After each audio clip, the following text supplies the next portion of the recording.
అనుమతుల నివాసానికి, కార్యకలాపాలు మాత్రం వాణిజ్యానికి అంటండి.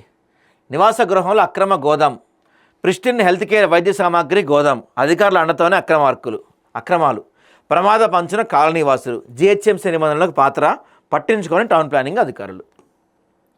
రెసిడెన్షియల్ పర్మిషన్ తీసుకొని అక్కడ కమర్షియల్ పనులు చేస్తున్నారు. సరూర్ నగర్ మండలం మన్సూరాబాద్ గ్రామంలో నిబంధనల ఉల్లంఘన యథేచ్ఛగా కొనసాగుతుంది. నివాస అవసరాల కోసం అనుమతులు పొంది భవనాన్ని వాణిజ్య గోదాముగా మార్చేసిన వైనం స్థానికంగా కలకలం రేపుతుంది. అధికారుల కళ్ళ ముందే నిబంధనలు తొంగలో తక్కుతున్నా పట్టించుకునే నాదుడే కరువేరని స్థానికులు వాపోతున్నారు. మన్సూరాబాద్ సర్వే నెంబర్ 32లో ప్లాట్ నెంబర్ 1 నార్త్ మరియు సౌత్ పార్ట్లో నిర్మించిన భవనానికి జిహెచ్ఎంసీ కేవలం నివాస ప్రయోజనాల కోసం మాత్రమే బిల్డింగ్ పర్మిట్ మరియు ఆక్యుపెన్సీ సర్టిఫికేట్ ఇచ్చాయి.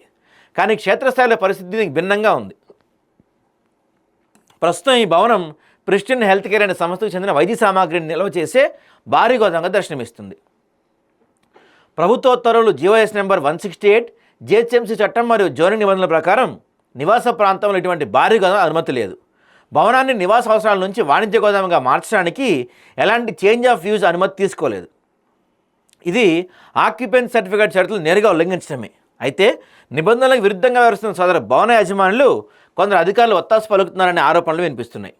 అసిస్టెంట్ సిటీ ప్లానర్ స్థాయి అధికారులు క్షేత్రస్థాయి పరిశీలన చేయకుండానే ప్రలోభాలకు లోనే నివాస ఆక్యుపెన్సీ సర్టిఫికేట్ జారీ చేశారని స్థానికులు అనుమానం వ్యక్తం చేస్తున్నారు.